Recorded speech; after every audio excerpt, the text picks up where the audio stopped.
Howdy folks, it is Diecastbuffet here again. Ross Chastian gets his third career win and wins at Nashville. What an awesome event.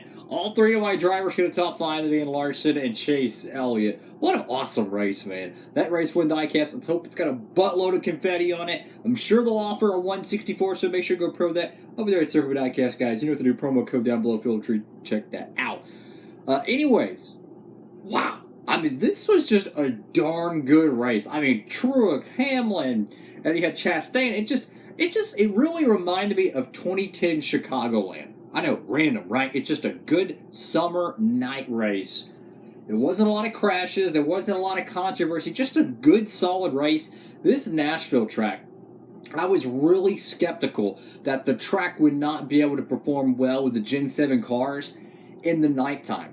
I would argue the racing was better in the nighttime of the race than it was in the daytime of the race because it was a scheduled night race. So I found that really interesting. It seemed like the drivers were able to run side by side more during the night portion than they were at the very start. Now there was, during the transition, there was a three wide 2 lap consistent battle.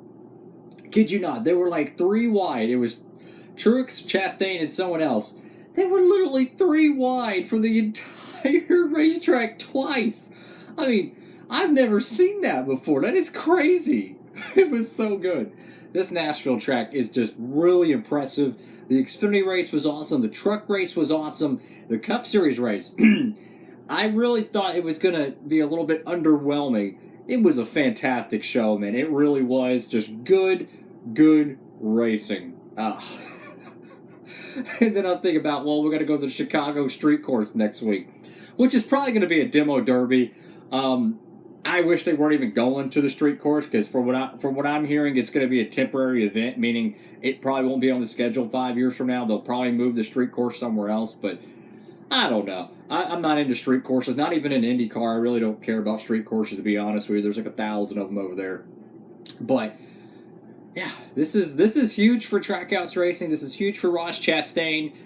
It's going to get interesting. There's a lot of wild card races left before the playoffs. You have Atlanta, you have Daytona, you have the Indy Road Course, Chicago Street Course, Watkins Glen. So that's 5 true wild card races. Because in my opinion, road courses are still wild card races, especially with the element of rain that can always happen. You never know what you could see. I mean, imagine if Eric Jones or Allmendinger or whoever just wins a road course race.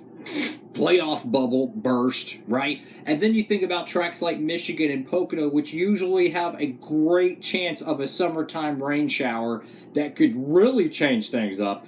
You never know. I think we're going to see one big wild card winner before the end of the regular season. This playoff shakeup is going to be interesting. I do want to touch on the quality of the broadcast. I gotta be honest with you, I enjoyed the broadcast tonight. What a good job by the NBC crew. You know, the 3 biggest oopsie-doos by Fox that I see all year during their NASCAR coverage, is more specifically this year. Again, I used to be a massive fan of NASCAR on Fox. The fact that they don't even have a stage in the infield, right, where they do like, you know, pre-race or during the commentary, like during the race, kind of like the Hollywood Hotel. NBC has a form in that where they have like Dale Jarrett or Kyle Petty. Now, they didn't use it for tonight's race, but they usually have that during the weekend. So that's something Fox never does anymore. There's no post-race whatsoever. Absolutely no post-race except for the 500, maybe, you know, the Coke 600 or something. And then all their like pre-race stuff and their, you know, middle of the race, you know, updates are all in a CGI studio. Those are the 3 bugaboos for me. And then the rotating booth of crazy announcers. I feel like the NBC broadcast has elevated and is much better than Fox now. It's not perfect. They didn't even have a pre-race show. I couldn't believe it. They started the race at like it was 6 o'clock my time. It switched over to whatever the NBC schedule programming, and they're literally already on the track doing pace laps. I'm like, what? They didn't show the driver start your engines, pre-race ceremonies, nothing. I get it, they moved it up because of rain potentially in the area, but like I have never watched a non-rain delayed, you know, postponed event, NASCAR Cup Series race that literally just started out of the bloom. Like, cars already rolling. I don't like that. Don't do it. Please. Don't make that a norm. You've already ruined the victory lane celebrations where you park it on the straightaway. They do a 5-minute interview, and then they park down into the victory lane. And they have to pretend to get all hooping and hollering again. Don't ruin the pre-race and just show up and no. Don't do it. Give them a pre-race. So I don't know why they did that. I thought that was really stupid in my opinion. Even just a 30-minute pre-race would have been okay. I don't like that. So anyways, I want to know what y'all think about this Nashville race. I thought it was a super good race. It just was a good event. Definitely looking forward to the Atlanta Super Speedway race. I love wild card racing, and Atlanta it's really became the summer race that is. Hopefully they keep it for 24, but it's became kind of the replacement for the Daytona 400. And I'm okay with that. You know, I love restrictor plate racing. That's my favorite discipline of motorsports. So it's kind of cool to see that back in replacing. So we have that coming up. I'm really excited for the big tracks like Michigan and Pocono with the next gen car, the Gen 7 cars. They run really good at the big tracks. Not looking forward to the Indy Road Course. I've said this once. I'll say it again. I can't stand that racetrack. I don't like watching the IndyCar races there much, to be honest with you. And I sure don't like the Cup races there. Run the oval. That's just my honest opinion.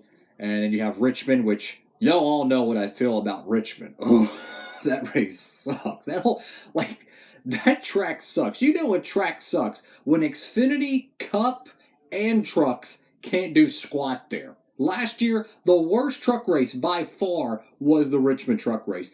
The trucks could go to IRP, Milwaukee Mile.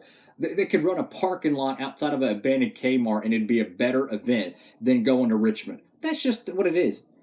I don't know. Not looking forward to that. New Hampshire could be interesting, but yeah, it's going to be fun. This run to the playoffs could be really interesting. Make sure to comment down below, guys. Love y'all. Make sure to like, comment, subscribe. Huge congratulations, Ross Chastain, getting that win. You know, I'm going to end the video on this.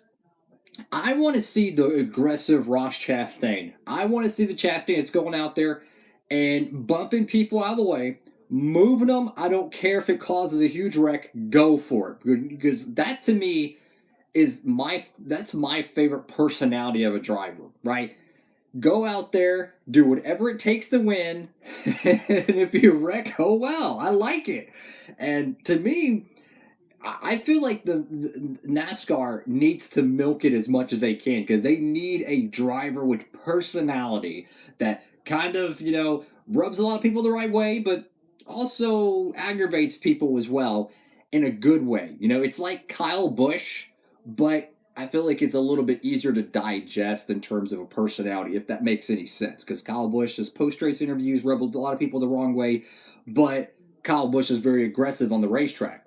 Chastain, he's really likable. You wouldn't think he's a super aggressive driver in his interviews. He's really mellow and humble, and then he goes out there and he does what he's got to do. So he did it really clean, though. He won this race like extremely clean. So you can't say he can't win without dumping people, but I want to see the aggressive Ross Chastain. Have a great one, everybody. God bless. Diecastbuffet, signing off.